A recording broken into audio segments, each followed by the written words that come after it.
Hello, everyone. My name is Shadvari Joyce, and I'm the manager of the Canada InfoNet pre-arrival program at JVS Toronto. Canada InfoNet is a Government of Canada funded free program for internationally trained skilled professionals who are approved for Canadian immigration. We provide a wide range of specialized services, including individualized support by an employment specialist, as well as occupation and province-specific mentoring to help you start a successful career in Canada. JVS Toronto partners with many newcomer serving organizations across Canada for the successful delivery of the Canada InfoNet pre-arrival program. One such partner agency is Calgary Region Immigrant Employment Council, or CRIEC, in Alberta. Today, I'm talking to Michael Taylor, who's been a long-term volunteer mentor with CRIEC and has impacted numerous immigrating professionals by providing them with valuable employment-related mentorship and guidance. Michael is a geologist by education and has had 42 years of experience in the oil and gas field across 5 continents. Thank you so much for making the time today, Michael. You're very welcome. You've been working with newcomers for a while now. How do you think mentorship impacts their integration? So, as you said earlier, having worked on 5 continents, I've experienced working with peoples of multiple work cultures. And some of our internationally experienced professionals, the people that you and I serve, they may have only worked in one culture in their mother country, or maybe in a couple of cultures if they've worked overseas or studied overseas. But as you recognize, Calgary, Toronto, Edmonton, Halifax, we all have different work cultures. We all have different work styles. And so what I focus on with the mentoring organization is helping our mentees learn about the local work culture and build the skill sets, the different types of skill sets to deliver quality job applications that are focused on the job and that ask for the work and that get them ready for the type of questioning that's going to come across when they get to the interview stage. So what we're trying to do is get them as ready as they can be to sell themselves as supremely qualified, value-added job applicants within our diverse workforce. And at the end of the day, we want our mentors and mentees to have a working relationship and an informal relationship after the formal sessions begin, so that they've got a sage advisor that they can turn to not only today, but also in the future.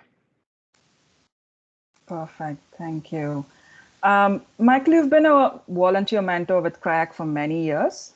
You're on their mentoring advisory group as well. Could you share some specifics about the work they do with newcomers in Calgary and how you are involved? Okay, yes. So for the last dozen years, CRIEC's been involved with our internationally experienced professionals.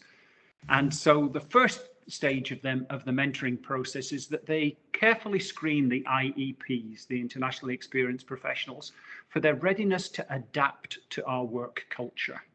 That's fundamental. If they're not ready to adapt, then it's been shown that they don't effectively listen to the mentor's local work culture guidance. So once they've identified that this person is ready to adapt, then they carefully align and match the mentor with the mentee with a suitable mentor. They've got proven resource materials that we are able to use that cover the mentoring process. So for the beginner mentor and the veteran mentor, there's a guidebook for walk us through the relationship. And that's also shared with the mentee. So both parties know what to expect. In addition, they carefully monitor the mentoring process and look for opportunities to progress past snags, stalls, and conflicts, things that aren't working out well. And not all mentorships truly work out successfully. And in the event that an individual is not able to provide the guidance necessary for that mentee, they'll provide a second string veteran mentor to jump in and help guide the process forwards. So at the end of the day, the hope is that the mentee is getting the best possible guidance from the best array using using the resource materials. Now, it's not all work. There's also other types of activities which are designed to share, network, and allow our mentees to practice their elevator pitches. And this is so fundamental. You have to know who you are and to give a clear message of what you are going to do. And some of those things for World Mentoring Week a couple of years ago, we had a land acknowledgement workshop, or some might even call it a powwow, with elders of our First Nations around a campfire, and to share their understanding and their knowledge of their work culture, our First Nations work culture. And last year, we had a curling event. We took our internationally experienced professionals out onto the ice, and we giggled and squiggled around on the ice, and they practiced curling, which of course for many internationally experienced professionals, playing on ice is not something you would ever consider doing in your mother country. Absolutely, and it's such a great networking opportunity, and to kind of imbibe some of the cultural aspects as well, to just expose yourself to, new people and new practices and new ways of communicating, right? So great initiatives. Thanks so much for sharing. One of your recent successes has been a Canada InfoNet program participant who you mentored before she arrived in Calgary, and she found employment within 4 days of landing. And she gives you a lot of the credit for the support she received from you, you mentored her. So as a mentor to internationally educated professionals, what is your process usually? My process really is, I have a mantra, and my mantra is the mentee owns the process. So they drive the weekly activities. It's not the book. The guidebook gives us the framework, the 12 weeks of commitment. But at the end of the day, the mentee has to get out of it what he or she is looking for. So my main, within this guide framework, I focus on career reinvention. And I particularly, from a history as a salesperson, I focus on the candidate sales process, which culminates in the individual actually asking for the job. And many internationally experienced professionals are very wary about the idea of being too eager. But in our work culture, if the cheeky ones get the work. A couple of other things that I do is in the mentoring process, I downplay the need for further degrees. In our culture, in our work culture, yes, degrees are important, but it's the experience. And that's why I always refer to my IEPs as internationally experienced professionals, not educated. It's it's experience that our employers are looking for. I try and get them to go through a 10-year visioning process, and not only looking forwards, but looking backwards. I asked them, when you were a kid at 10, what excited you? Why did it excite you? What was your dream job as a 10-year-old? I mean, I, at the age of 10, knew I was going to be a geologist. And that was my focus. The next thing I look at is I asked them at the age of 18, the end of traditional secondary education. Is your goal for a career just focused on money or title, or are you going to have a passion? And then finally, I asked them, if you're 30 years old, for example, or maybe 40, and somebody got gave you $1 million windfall, what would your dream job be? Because if you don't love it, it's difficult to live it. Okay. So the next part is because I say that the mentee owns the process, they own the time. They own the meeting set frequency, they own the content, but I expect them to own the homework too. If they say they're going to do something, my expectation is I play the manager role as opposed to the mentor role, and say, this is something you said you were going to do. I understand you've got other issues, but I'll do that. And then finally, when I'm working on these practical experiences, I try and simulate real life experiences. When I do a job interview, a mock interview, I'm always late.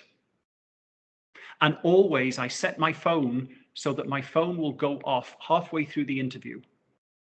Okay.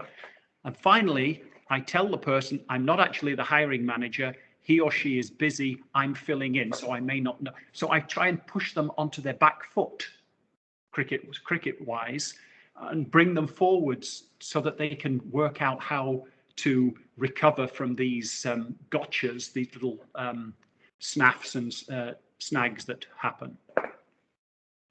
It's been a while since I heard a cricket reference, so thank you for that. Awesome. And it's the point that you made about, you know, the mentee taking the lead in this, and, you know, the self-driving aspect of it, right? Like, you have to be coming into the process, especially moving to a new country. You have to take charge of things, right? Like, we have seen that in the program, in our program participants on an ongoing basis, where people register. There are individuals who will register for our services, who think things will be given to them on a platter and like, okay, I need you to find me a job, right? Versus there are individuals who understand that all of this information is for me to implement, practice and implement, and change that thought process on how I look at job searching, because it's completely different in Canada, right? So if you could just kind of, keeping that in mind, share a few tips on how job searching as a process needs to be approached for Canada. So for me, experience, they want to see that experience live, okay? Secondly, be open-minded in your job search to career reinvention. Look at the things that have excited you in the past, and there may be niche jobs that other Canadians are not applying for, and think about the places that you go to.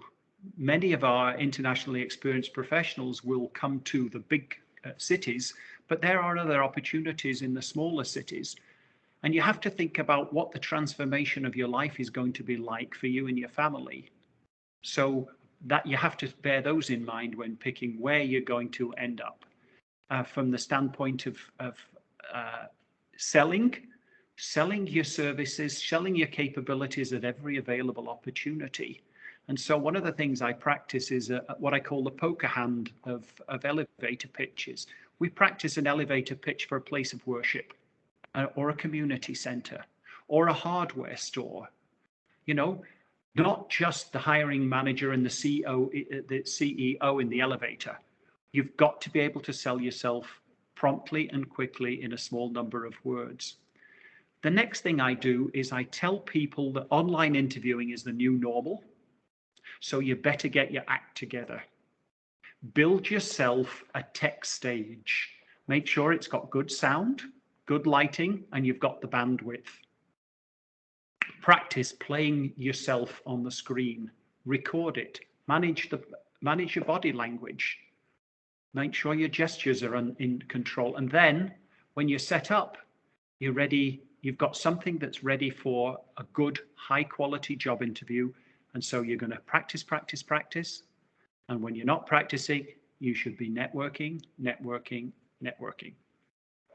That's such excellent sort of insights, because, you know, we've been in this program. The pre-arrival program has been live for many years now, and we've heard many stories where our participants have networked or met people in public transports, or it could be in grocery stores, and those contacts have turned into job offers later, right? So you have to be prepared when you're in a new country to kind of